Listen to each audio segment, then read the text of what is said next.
Thank you all for being here, and I'm going to make a few comments as to Boone and about Boone, and then take any questions that we might have. But today, a lot of constituency lost a great friend. Boone was a personal friend and confidant of mine. He was inspirational. And he was a man of sports. His love for competing, frankly, was unmatched. A lot of people didn't know that about him, but he wanted to beat you shooting quail. He had a lot of Romo in him. He wanted to beat you shooting flipping nickels. He was a natural-born competitor. So much of the things that he accomplished were not about the dollar, but more about the competitiveness and the game that he was involved in. At a time when many think maybe your best days could be behind you, or certainly you're at the end of your best days. In Boone's case, in his 70s, that's when he was his very best.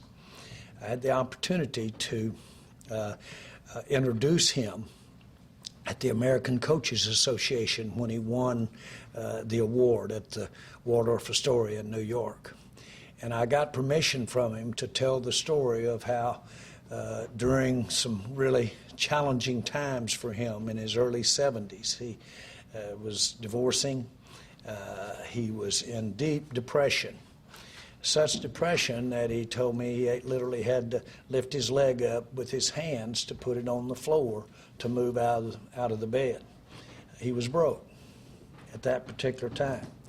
Now, for a guy that had ridden as tall and had done as much in the world that he lived in, that was quite a come down at that time. Well, all Boone did as he entered his 70s was make more money after he was 70, do more successful things, help more people, made more charitable contributions after he was 70 years old and down and out with depression. And that's when he really had some of his greatest marks. He really should, in my eyes, and should be known as the fourth quarter guy, fourth quarter of life. And I have so many fond memories of not only his support for our Dallas Cowboys, but also for his beloved Cowboys of Oklahoma State. He represented a very unique time in the latter part of his life. He was renowned for his success, and he did it with risk. And he was the true risk-reward guy. But with his left hand, when he would be picking up the phone to take some of those risks and really have serious, by any measure, any standard, noteworthy accomplishments in business, he was giving it away with his right hand faster than he could make it. And I asked him, I said, how do you do that? How do you stay so driven and so interested competitively in going out and doing things to create wealth or to create resources, and at the same time spend just as much energy, just as much time giving it away? He would give it away with incentives. He would never just make a contribution.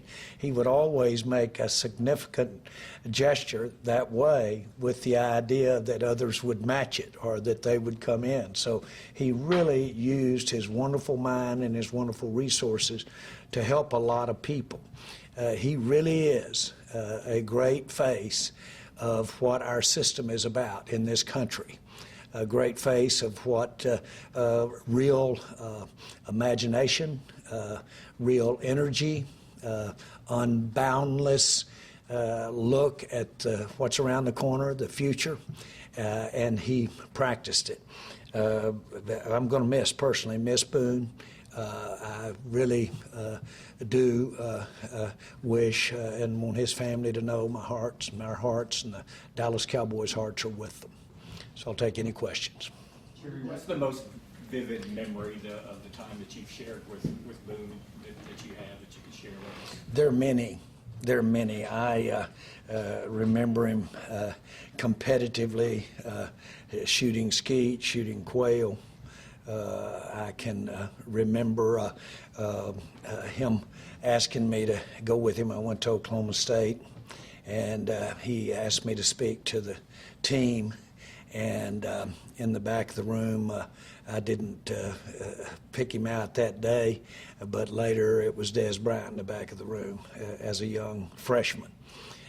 But I remember Boone, Gene got a recognition right after we bought the Cowboys, got a recognition in Arkansas.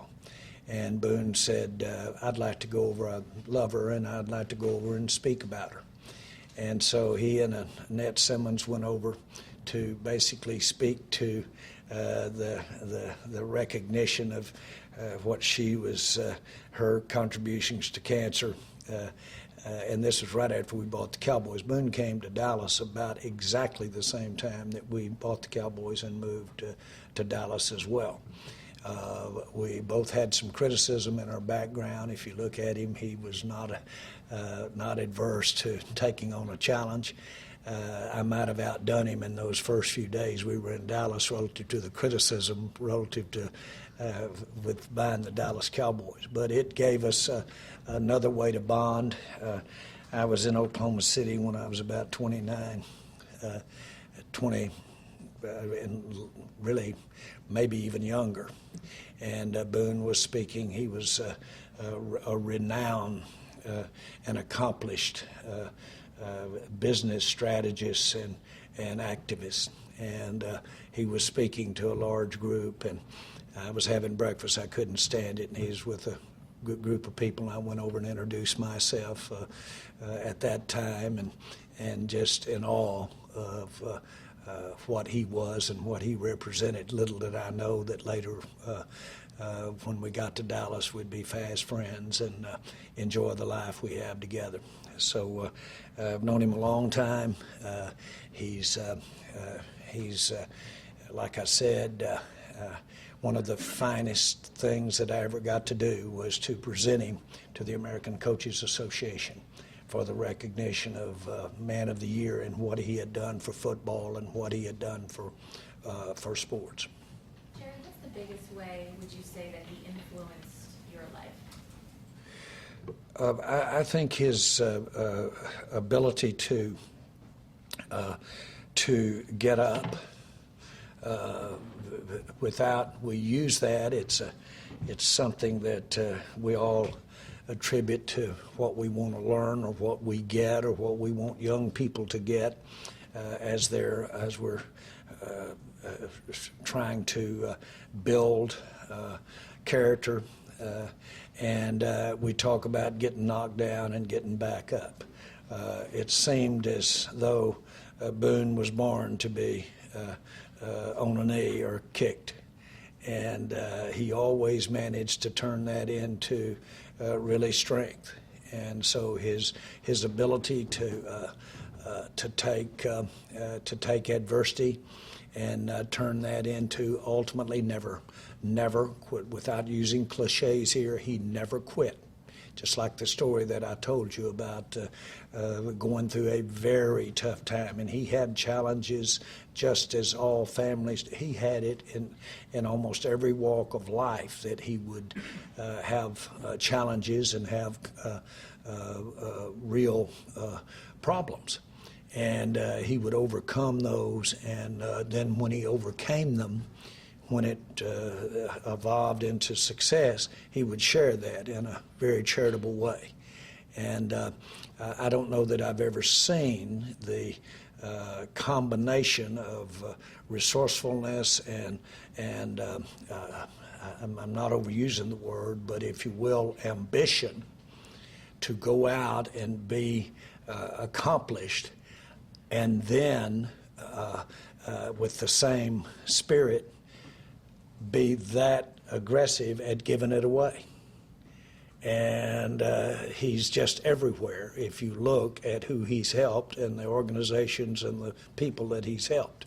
So he's a real poster child for a real example of what our system, our economic system, our system that we have in this country, of how it has worked, and how you give a guy a skill, or give a guy the opportunity. Well, America will let him run with it, or give him that skill. When did you first meet him? Like, I met him at that, actually met him, shook hands with him the first day in that breakfast when I was, I think maybe I was 26, 27, when I first walked up to him and met the great Boone Pickens. And like I said, I couldn't have known that we would evolve and later be fast friends. What sort of like-mindedness did you identify? Excuse me? What sort of like-mindedness did you identify in him, just in terms of the similarities with which you guys view business or philanthropy or family or just competition? Yeah, I wouldn't comment of sameness or likeness. I wouldn't do that. What I would say is that he, every other word or every other sentence was a relationship with sports and competitiveness. Everything about him was about competitiveness.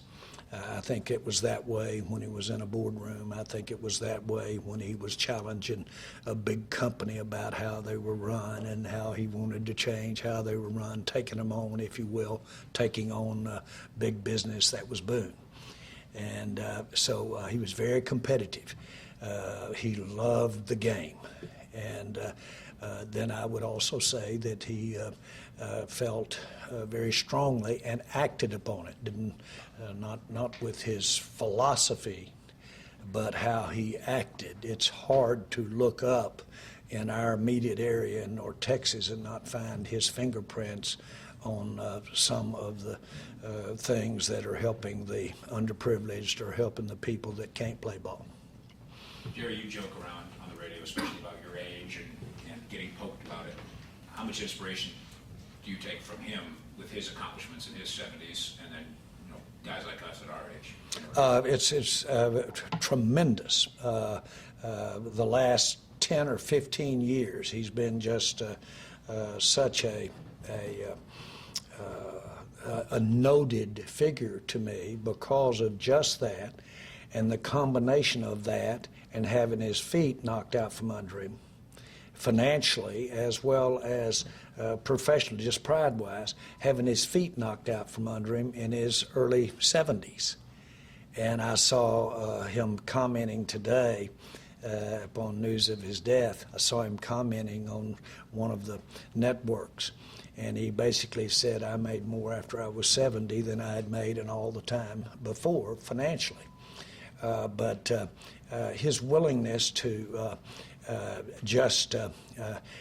he reminded me his story of how he got back on his feet after he had been divorced and after he had had that tough time, certainly challenging, heartbreaking times for anybody. And it was the old adage, if you picked a fine time to leave me, Lucille. And matter of fact, I think I used that when I was introducing him there with the Coaches Association. Appreciate y'all. Thank you.